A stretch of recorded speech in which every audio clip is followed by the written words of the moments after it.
Bonsoir à tous, c'est Yannaliste, et on se retrouve aujourd'hui pour parler de la courte épopée de l'Algérie de 1982, qui fut stoppée net par ce qu'on appelle communément le match de la honte. Avant de vous en dire plus, n'hésitez pas à vous abonner à la chaîne, à me suivre, à commenter, à partager, et voilà, je m'y retrouverai. Sans plus attendre, parlons de ce qu'on appelle le match de la honte.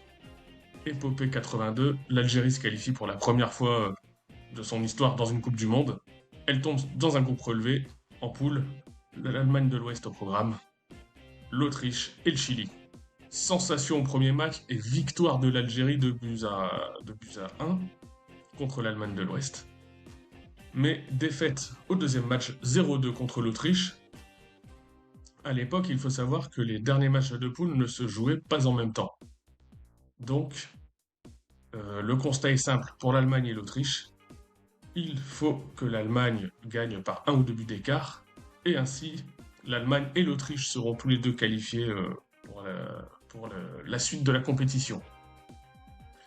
Et ce qui se passe, c'est que l'Allemagne marque un but assez vite au début de la partie, et après, le match se transforme en un véritable simulacre, avec des passes aux gardiens, des passes entre joueurs, une volonté nette juste d'attendre les 90 minutes, parce que ce score arrange tout le monde.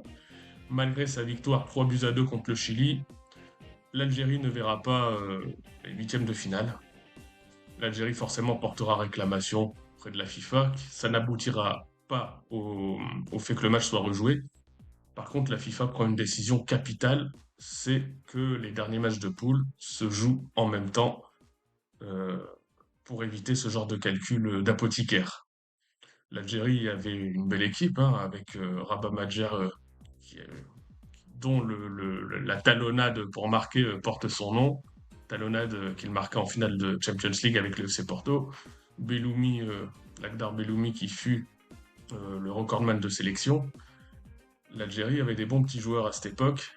Malheureusement, elle a payé les pots cassés de cette règle. Mais l'Algérie ouvrira la voie à d'autres nations un peu plus tard, hein, comme le Cameroun, comme le Maroc récemment, et comme le Sénégal aussi en 2002. Et ça montre que dans une Coupe du Monde, les équipes africaines peuvent rivaliser avec les équipes européennes et créer la surprise. Et qui sait, peut-être que dans le futur, on aura une équipe africaine qui remportera la Coupe du Monde. Sait-on jamais? C'est tout pour cette vidéo. À très bientôt et portez-vous bien.